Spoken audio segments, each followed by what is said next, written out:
So may customer po tayo ngayon mga kabagas. So sila po ay nasa biyahe habang nagdadrive. Bigla pong humina ang hatak ng kanilang motor at dumulas daw ang kanilang belt. So ayan lang po mga kabagas. Yan po ang sanhi. Pumutok ang oil seal ng ating gearing. So ang mga langis nagkalat po sa ating torque drive, napunta ng lining sa kanyang bell, kaya po hindi po makaarangkada at umiingay ang kanyang belt mga kabagas. Ito mga kabagas, sobrang dami po ng kanyang itapon. Nangyayari po yun mga kabagas sa mga sobrang nilalagay na gear oil sa ating mga motor.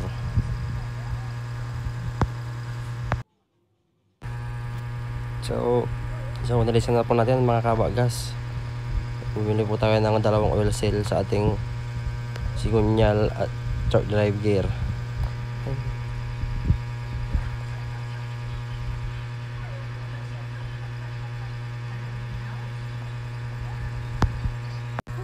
Ayan po ang oil seal ng kanyang sigunyal, at ito naman po ang oil seal ng kanyang gearing. So kabit na po natin mga kabagas. Lagyan po natin ng konting oil,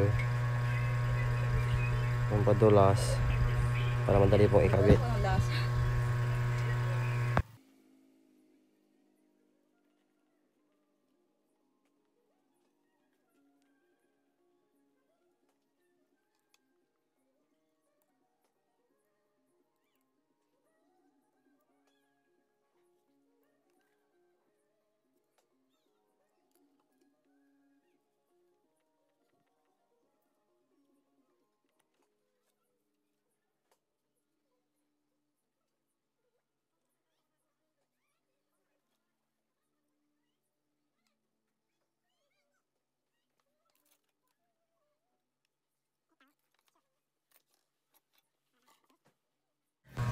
Pandalin po natin mga kabagas para makita natin kung may tagas pa.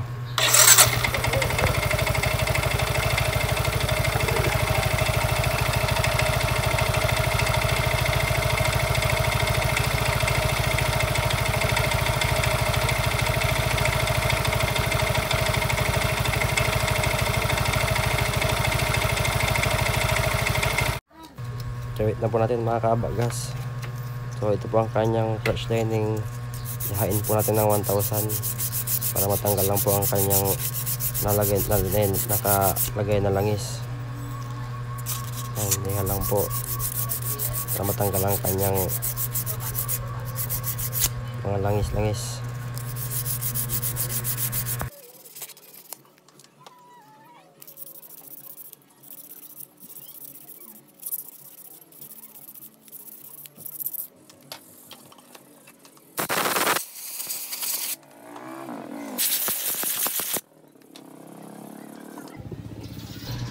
Ayan po ang ilagay natin mga grasa mga kabagas sa ating torque drive bearing, item grease,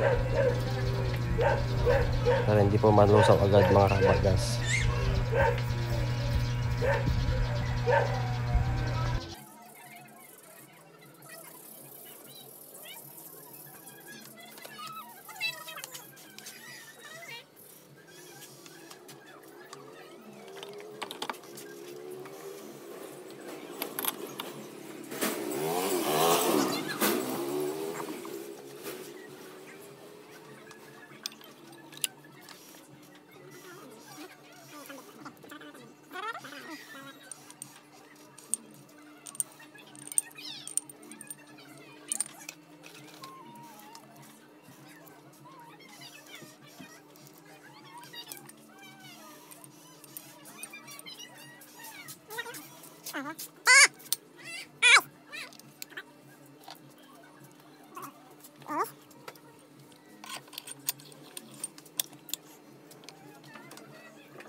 po mga kabagas.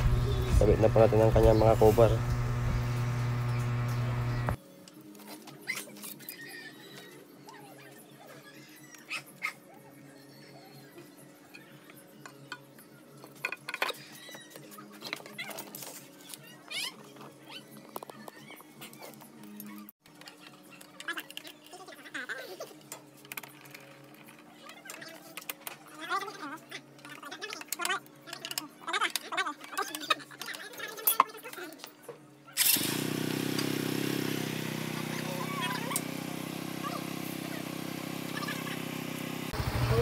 Thank you for watching mga kabagas. God bless po.